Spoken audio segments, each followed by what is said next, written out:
페이지 내 진정 사모하는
예수는 나의 힘이요 예수는 나의 힘이요 93쪽입니다.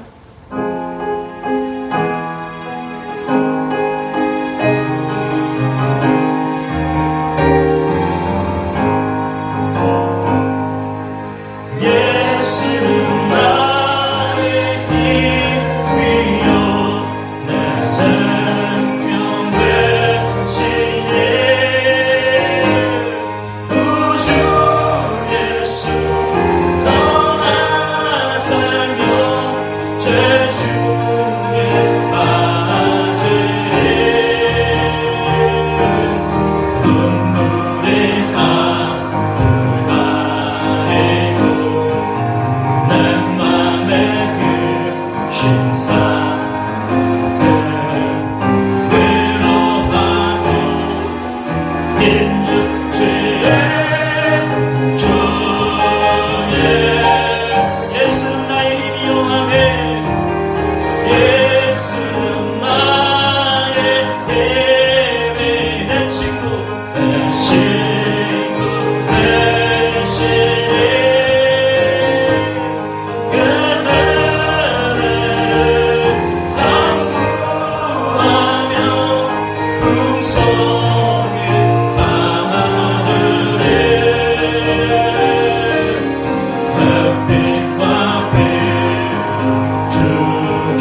예배하는 우리 모두가 이것이 복임을 알게 하여 주옵소서. 이것이 소망이고 기쁨이고 우리의 인생 가운데 가장 존귀하고 귀한 하나님을 예배하는 일임을 오늘 알게 하시니 감사합니다. 하나님, 명절을 맞이해서 멀리서 이제 예배하는 성도들이 있습니다. 또 이 성전에 나와 예배하는 성도들이 있습니다. 하나님께서 예배하는 모든 성도들을 기억하시고 은혜를 더하여 주셔서 성령으로 충만한 시간이 될 수 있도록 하나님 인도하여 주옵소서. 감사드리며 예수님의 이름으로 기도드렸나이다. 아멘. 네, 저는 오늘 반주자 우리 사모님이랑 그냥 세 명이서 예배 드릴 줄 알았는데 많이들 안 가셨나봐요. 그렇죠?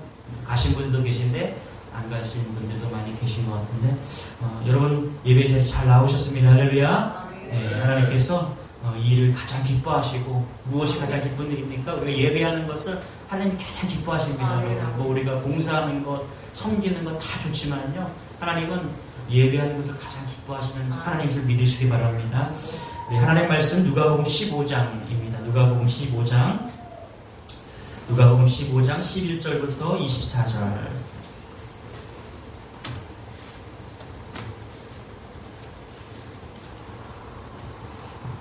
누가복음 15장 11절부터 24절까지 우리 교독하도록 하겠습니다. 자, 누가복음 15장 11절부터 24절. 또 이르시되 어떤 사람에게 두 아들이 있는데 그 둘째가, 자 같이 읽게 시작. 교독이에요. 시작. 그 둘째가 아버지에게 말하되 아버지여 재산 중에서 내게 돌아올 분깃을 내게 주소서. 아버지가 그 살림을 각각 나누어 주었더니 그 후 며칠이 안 되어 둘째 아들이 재물을 다 모아가지고 먼 나라에 가 거기서 허랑방탕하여 그 재산을 낭비하더니 다옥새는 그 나라에 크게 흉년이 들어 그가 비로소 궁핍한지라. 가서 그 나라 백성 중 한 사람에게 붙여 사니 그가 그를 들로 보내어 돼지를 치게 하였는데 돼지 먹는 쥐의 열매로 배를 채우고자 하되 주는 자가 없는지라. 이에 스스로 돌이켜 이르되 내 아버지에게는 양식이 풍족한 품꾼이 얼마나 많은가. 나는 여기서 주려 죽는구나. 내가 일어나 아버지께 가서 이르기를 아버지, 내가 하늘과 아버지께 죄를 지었사오니 지금부터는 아버지의 아들이라 일컬음을 감당하지 못하겠나이다. 나를 품꾼의 하나로 보소서 하리라 하고 이에 일어나서 아버지께로 돌아가니라. 아직도 거리가 먼데 아버지가 그를 보고 치근히 여겨 달려가 목을 안고 입을 맞추니 아들이 이르되 아버지, 내가 하늘과 아버지께 죄를 지었사오니 지금부터는 아버지의 아들이라 일컬음을 감당하지 못하겠나이다 하나. 아버지는 종들에게 이르되 제일 좋은 옷을 되어다가 입으로 그리고 손에 다락지를 띄우고 발에 신을 신기라. 그리고 살진 송아지를 끌어다가 잡으라. 우리가 먹고 즐기자. 이내 아들은 죽었다가 다시 살아났으며 내가 잃었다가 다시 얻었노라 하니 그들이 즐거워하더라. 아멘. 예, 이제 오늘 고향 많이들 가셨을 텐데요. 뭐 추석 고향 생각하면 너무나 마음이 좋죠. 가지 못하신 분들 또 예배하고 그곳에서나 이곳에서나 하나님의 은혜가 함께하기를 바랍니다. 여러분, 항상 그렇듯이 귀성길은 고생길입니다. 오늘도 이렇게 보니까 국가적으로 이제 코로나 때문에 많이 가지 못하게 가지 마시라고 이렇게 권고했는데도 불구하고 그래도 또 뭐 가시는 분들은 막을 수가 없잖아요, 그렇죠? 그래서 보니까 그래도 또 차가 예년에 비해서 많이 줄긴 했지만 여전히 이제 귀성길 귀성 전쟁이 이제 시작되었다 이렇게 볼 수 있습니다. 왜 그렇게 갈까요? 고향은 좋은 곳이기 때문에 그렇습니다, 그렇죠? 모든 사람의 마음속에 고향이 대한 그리움이 있습니다. 그곳을 생각하면 마음이 포근해지고 따뜻해지는 그런 곳입니다. 하지만 이렇게 명절이 돼도 고향에 갈 수 없는 분들이 있죠. 대표적인 게 이제 실향민들인데, 남북이 이제 분단된 우리나라 얼마나 실향민들이 많이 있습니까? 그 고통이 당해보지 않은 사람들은 잘 모른다고 합니다. 명절 때가 되면은 그 고통이 심해져서 외로움과 슬픔 때문에 이제 임진각에 가서 혹은 금강산에도 가서 그 아픈 마음을 달래는 분들이 있다고 합니다.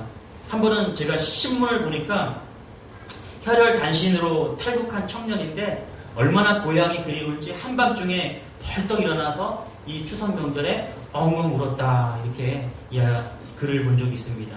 근데 되게 그런 것 같아요. 왜 그렇게 울었을까? 이 청년이 탈북을 했거든요. 그러니까 남한이 좋아서 목숨 걸고 탈출을 했어요. 그런데 여전히 그곳이 그리운 거예요. 그래서 그 그리움 때문에 눈물 흘렸다, 이렇게 이야기하는데, 인간의 심성에는요, 그 알어 새겨진 기소 본능이 있는 것 같습니다. 돌아가고자 하는 마음. 자, 오늘 성경은 우리가 잘 알고 있는 말씀인데 무엇을 이야기하고 있습니까? 고향이 아니라 본향을 이야기하고 있죠. 그렇죠? 본향. 이 땅에 고향이 있죠. 그러나 그보다 더 좋은 고향, 그보다 더 좋은 본향이 있다. 성경은 그렇게 말씀합니다. 자, 히브리서 11장 16절에 이렇게 말합니다. 그들이 이제는 더 나은 본향을 사모하니 곧 하늘에 있는 것이라. 할렐루야. 네, 여러분, 더 나은 본향이 하늘에 있다라고 지금 이야기합니다. 다시 말하면 사람에게는 땅 위의 고향도 있지만 동시에 하늘 위의 고향도 있다라고 이야기를 합니다. 성경은. 그래서 이 프랑스 출신의 20세기 최고의 지성인이었던 장폴 사르트르, 그가 살아생전에 자유와 인간의 자유와 행복을 딱 갈파했지만은 막상 죽음을 딱 맞이하면서 자신에게 영혼의 고향이 없는 것을 한탄하면서 이렇게 이야기했다고 합니다. 아, 나에게는 돌아갈 고향조차 없구나. 그렇죠?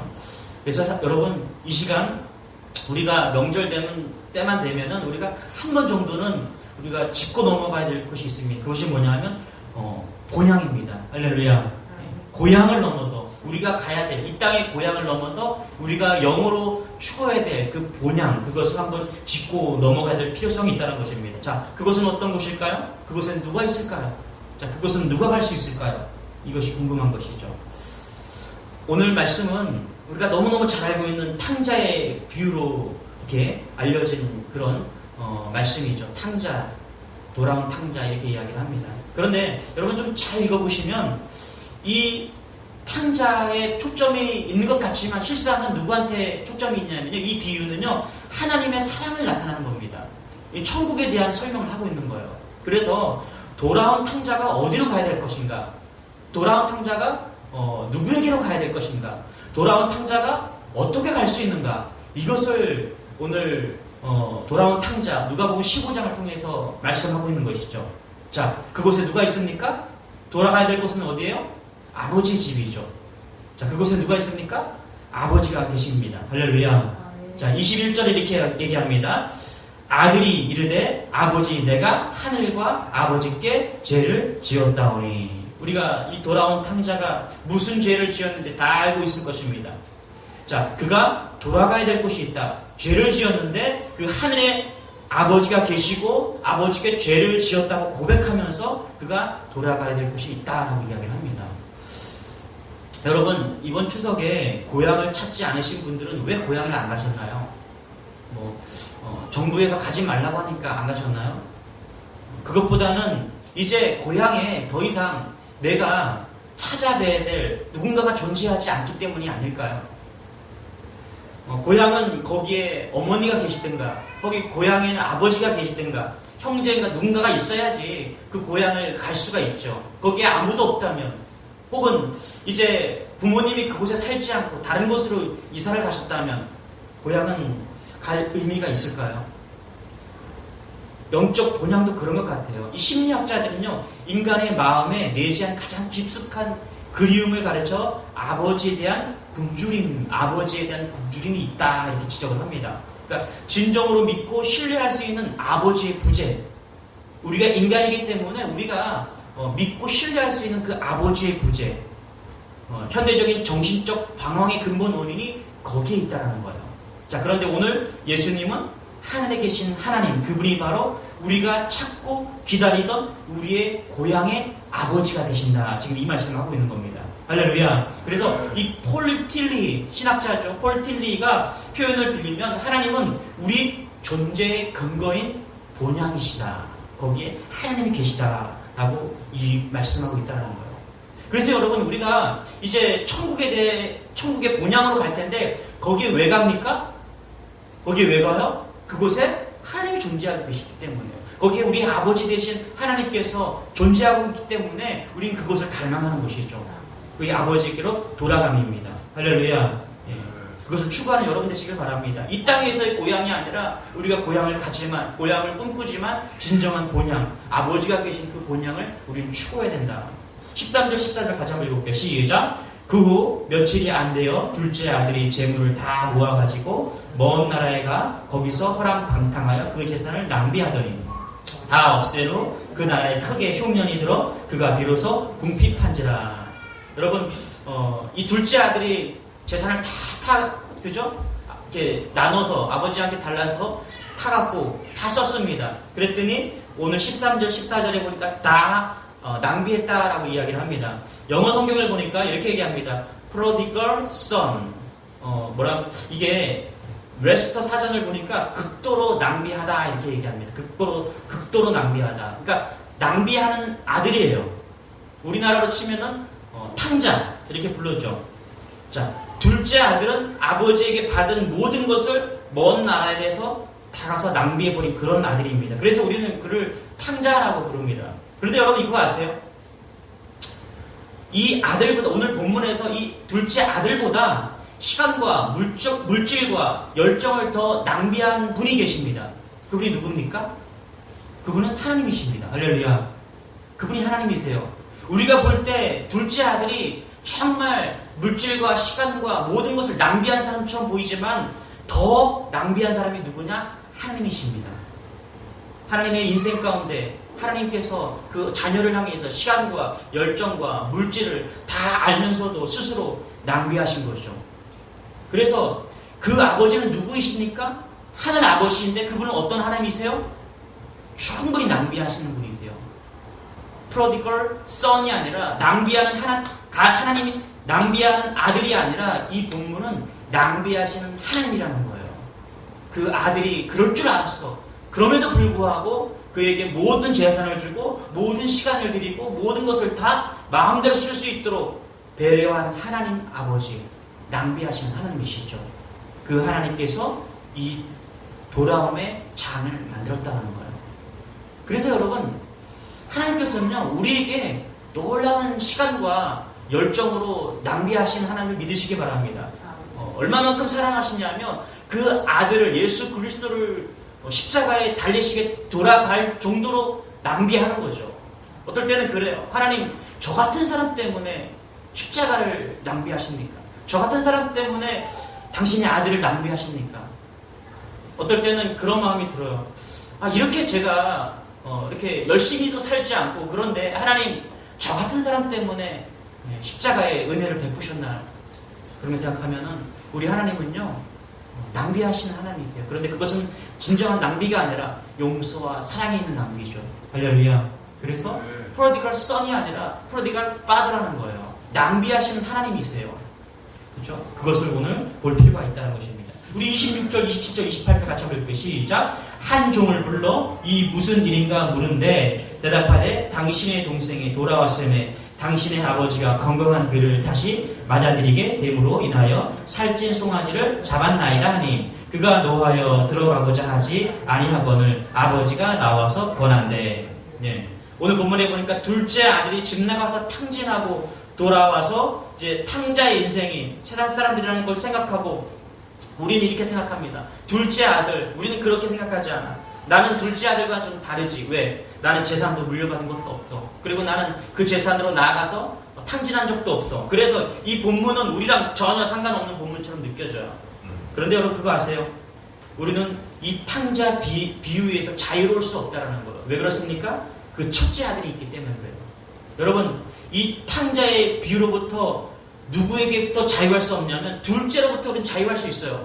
재산도 안 받았고 우린 탕진한 살도 없어요. 그런데 여기 보니까 첫째 아들이 뭐라고 이야기합니까? 25절에 보니까 맏아들은 밭에 있다가 돌아와 집에 가까이 왔을 때 풍악과 춤추는 소리를 듣고, 그렇죠?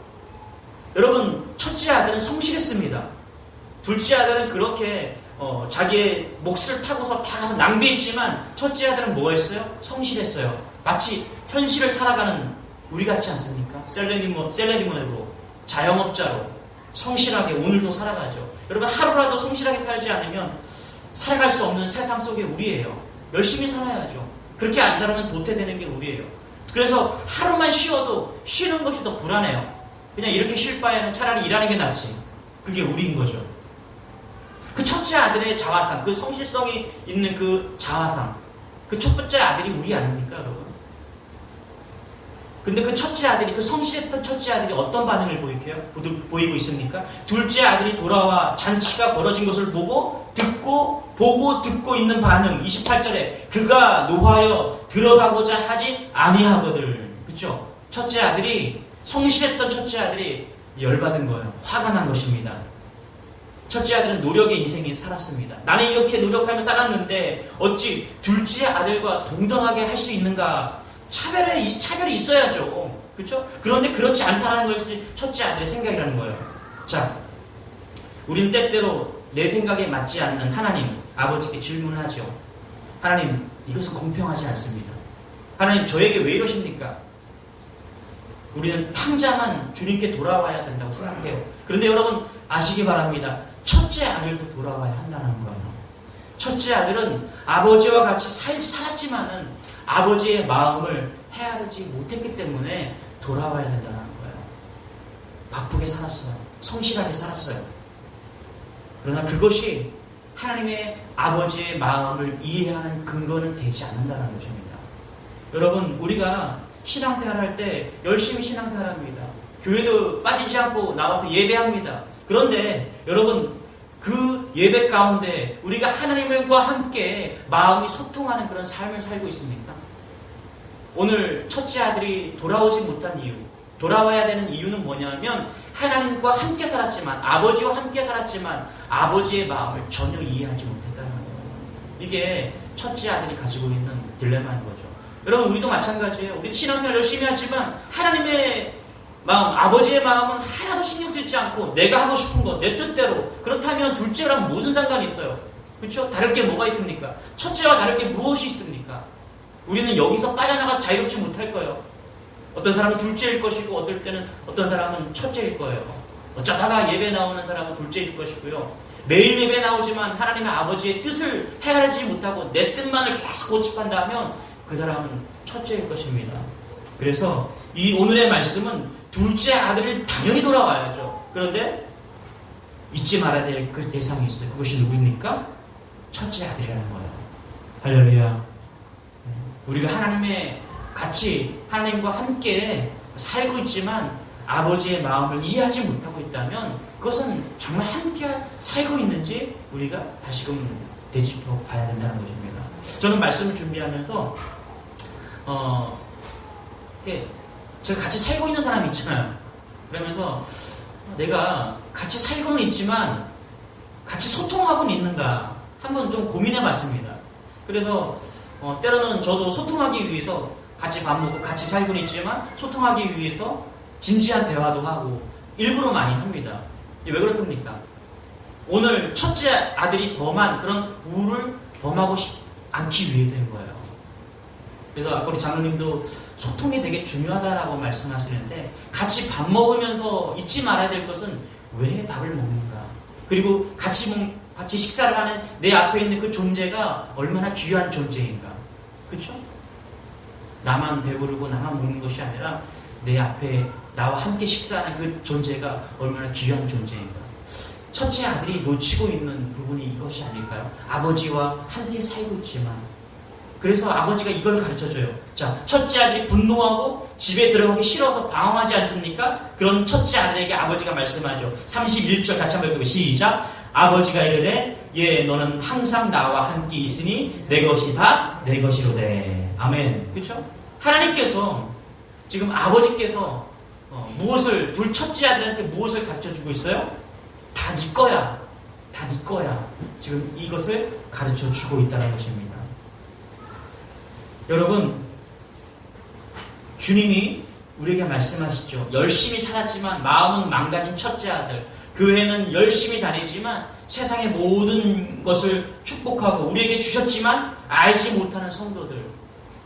그래서 교회는 다니고 있는데 하나님과 소통하지 못하는 그 아들을 향해서, 우리를 향해서 오늘 하나님께서 뭐라고 말씀하십니까? 다 네 거야. 다 네 거야. 우리가 첫째 아들됨을 여러분 잊지 마시기 바랍니다. 내가 누구입니까? 나는 첫째 아들이에요. 우리는 첫째 아들이에요. 우리는 하나님과 늘 함께 있는, 그래서 다 우리 거예요. 그래서 나눠줄 수 있고요. 베풀 수 있고요. 또 넘치는 사랑으로 나눠줄 수 있는 것입니다. 왜? 우린 첫째 아들이기 때문에.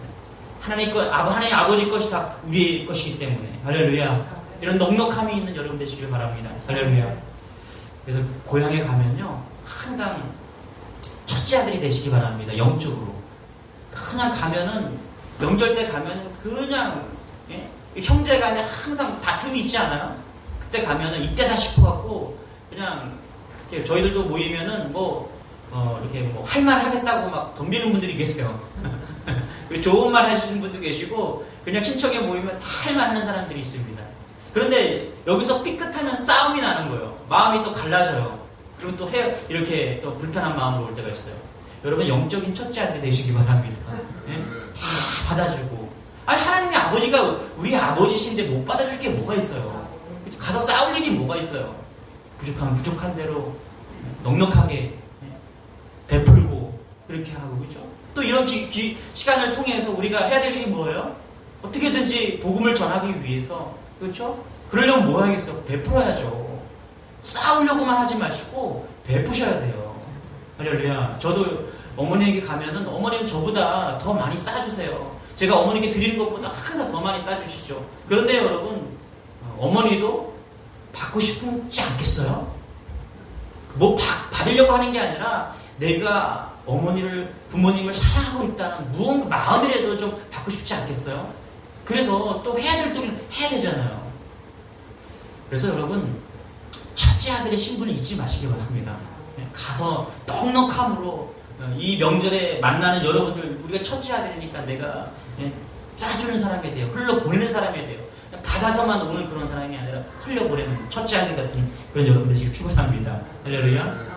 명절 때 가면요, 초등학교 친구들도 만나고요, 옛 어른들도 만납니다. 그러면 항상 하는 게 뭐냐면 추억 이야기를 합니다.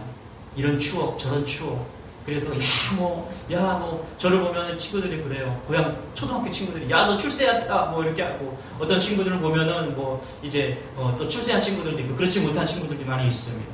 그런데 여러분, 고향에 가면은 과거를 회상합니다. 그런데 오늘 말씀해 보니까 우리가 천국 본향은요, 어디를 소망합니까? 과거가 아니에요. 어디예요? 미래입니다. 그래서 본향이에요, 본향.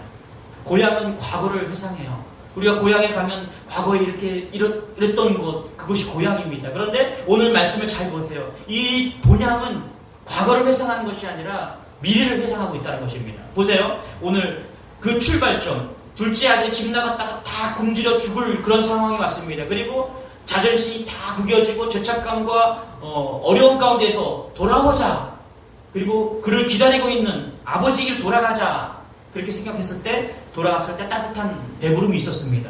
그렇죠? 그리고 거기에서는 아버지가 용납하심과 사랑으로 그를 붙잡아 줬어요. 자, 그런데 우리가 놓치지 말아야 될 것이 있습니다. 22절에 보니까 이렇게 말합니다. 같이 한번 읽어볼게요. 시작. 아버지는 종들에게 이르되 제일 좋은 옷을 내어다가 입히고 손에 가락지를 끼우고 발에 신을 신기라. 아멘. 할렐루야.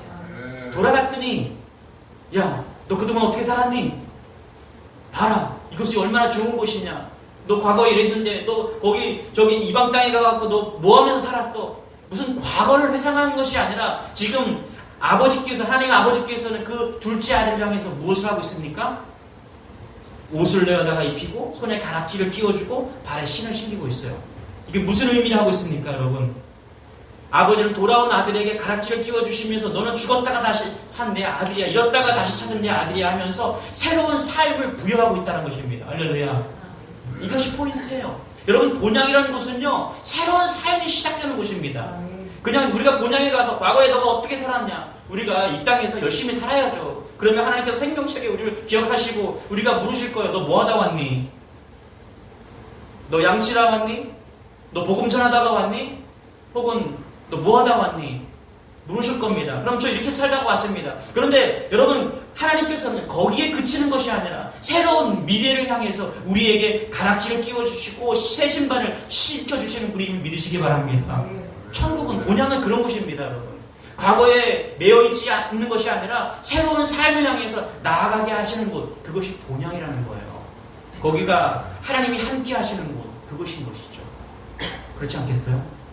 과거에 내 삶에 얽매여서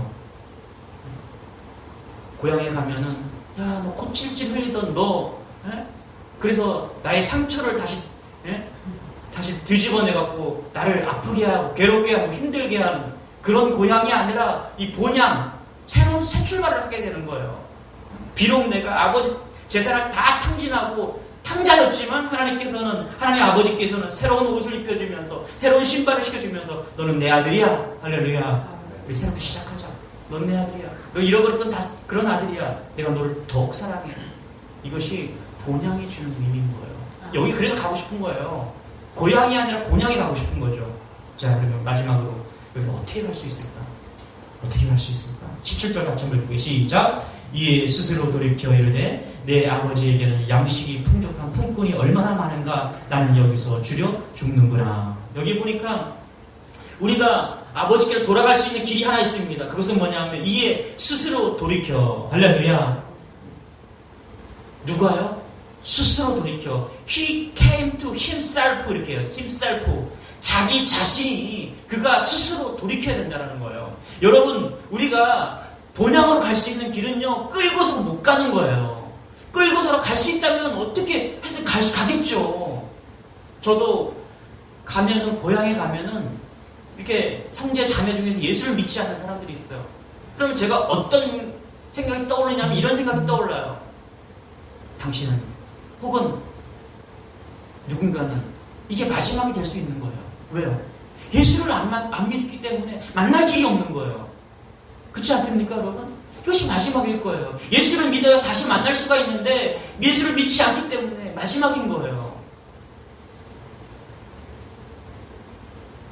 어떻게 할 수만 있다면, 이 딜레마인 것 같아요. 하나님 왜 이렇게 만드셨습니까?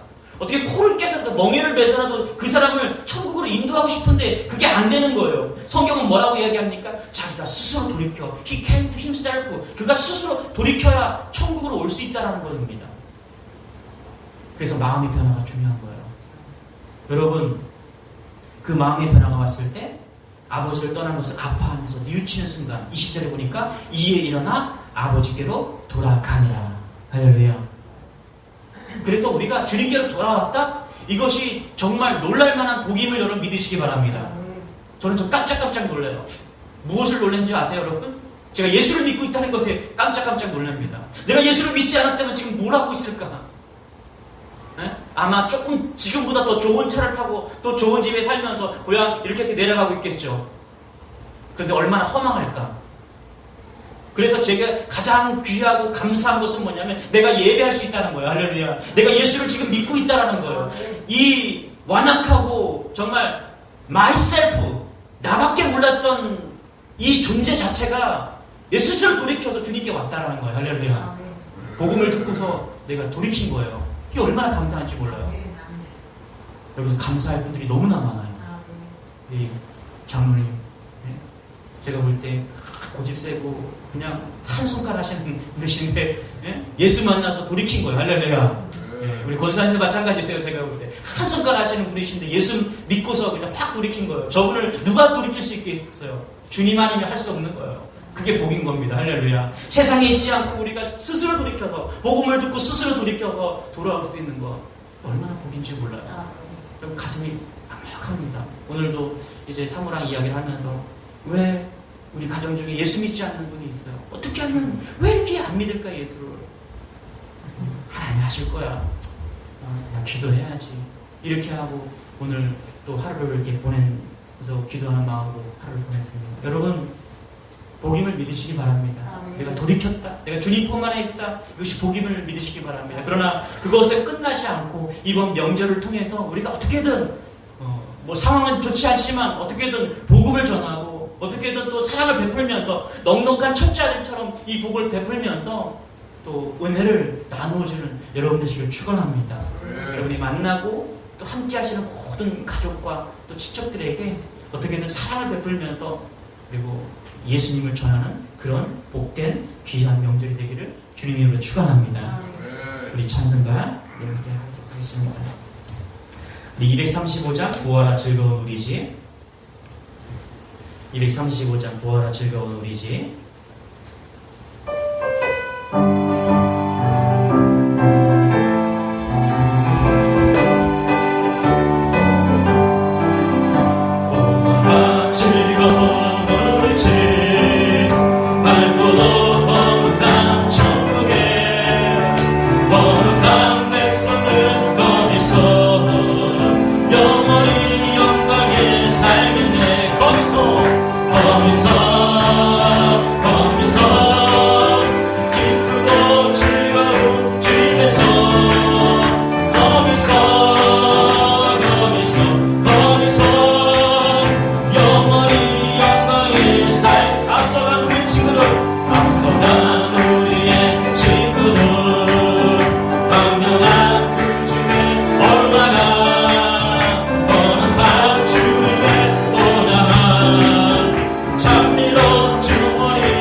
영원한 본향을 내 마음속에 품을 수 있어서 감사합니다. 주님을 믿게 하시니 감사합니다. 아버지를 믿게 하시니 감사합니다. 고아로 내버려 두지 아니하시고 본향을 선물로 주시니 감사합니다. 이 감사와 은혜, 하나님 이 명절 기간 동안 내가 만난 모든 사람에게 하나님 은혜를 베푸기를 원합니다. 첫째 아들처럼 하나님이 주신 것을 다 네 거야, 다 네 거라고 말씀하신 그 하나님의 놀라우신 아버지의 크신 은혜에 힘입어서 하나님 나눠주고 베품이 있는 그런 명절이 되기를 원합니다. 풍성한 은혜가 있는 그런 명절이 되게 해달라고 우리 주여 지금 기도하겠습니다. 주여, 전에만 하나님 우리를 하나님 주님 자녀 삼아주시니 감사합니다. 우리를 본향으로 하나님하고 인도해 주실 것을 믿고 나가게 하시니 감사합니다. 이 믿음을 주셔서 하나님 얼마나 감사합니다.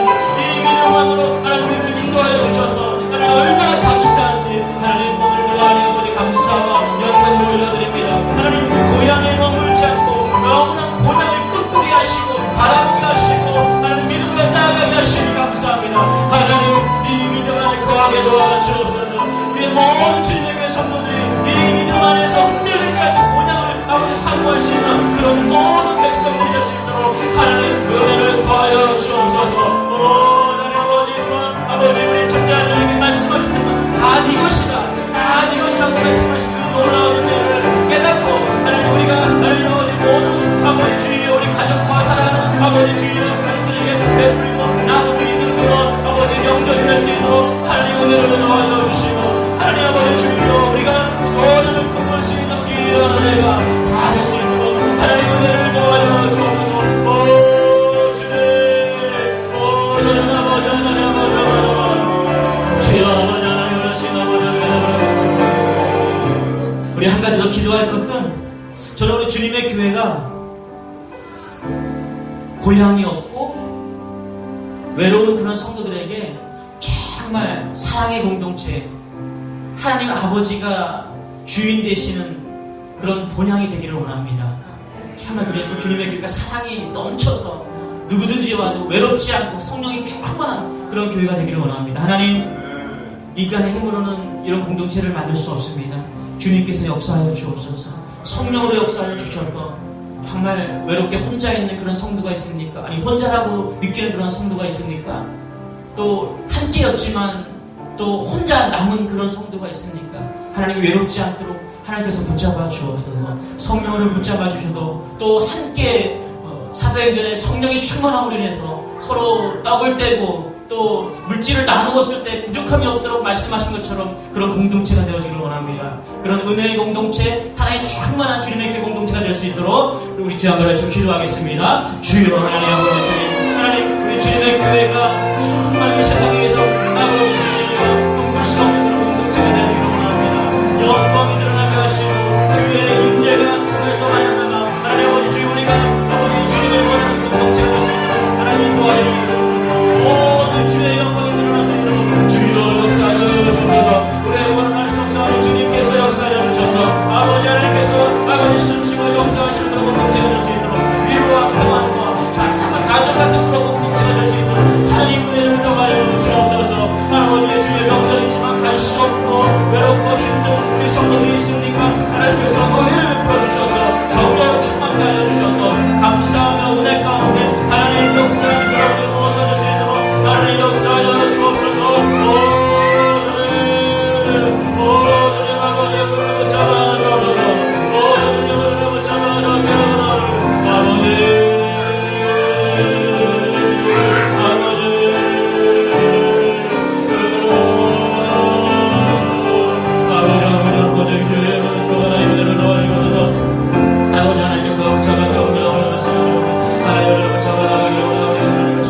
마지막으로 한 가지만 더 기도하겠습니다. 하나님 계속해서 기도할 것은 하나님 이 나라 이 민족이 예수 믿는 민족이 되기를 원합니다. 하나님 우리는 할 수 없지만 하나님께서 이 민족에게 모든 종교가 기독교가 될 수 있도록 하나님 은혜를 더하여 주셔서 하나님이라면 할 수 있습니다. 우리가 기도합니다. 하나님 믿는 사람들이 불같이 일어나서 하나님 많은 백성들이 다 예수 믿게 도와 주옵소서. 명절 가운데 하나님 우상 숭배할까 두렵지만 하나님 믿는 자들이 불같이 일어나 하나님 믿음으로 드러내게 도와 주옵소서. 우리 주 한번 외치고 이 나라 이 민족과 또 코로나가 어려운 가운데 있는 열방을 향해서 기도하겠습니다. 주여 하나님 기도합니다. 하나님 이 민족 가운데 하나님 복음의 능력으로 일어설 수 있도록 도와주옵소서. 예수 믿는 아버지 민족이 될 수 있도록 하나님 은혜를 도와줘 주옵소서. 아버지 하나님 우리의 결혼할 수 없사오니 주님께서 역사하여 주셔서 하나님 아버지 주여 복음으로 설 수 있는 귀한 민족이 될 수 있도록 하나님 은혜를 도와여 주옵소서. 오 주님 아버지 예수 잘 믿는 민족으로 하나님께서 붙잡아 주셔서 예수님 받으시는 귀한 민족이 될 수 있도록 하나님 이 민족을 붙잡아 주옵소서. 이러신 아버지 하나님 우리의 결혼할 수 없음을 아버지 주여 하나님께서 우리를 붙잡아 주셔서 주의 은혜로 이 모든 것들을 아버지가 하시는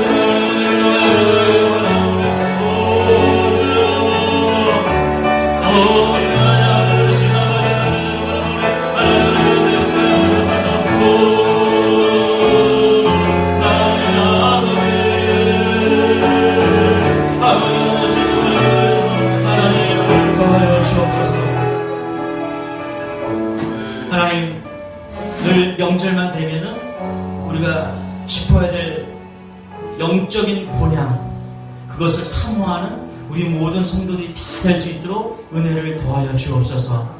명절만 되면 더욱더 외로운 성도가 있습니다. 명절만 되면 또 가고 싶지만 갈 수 없는, 함께였지만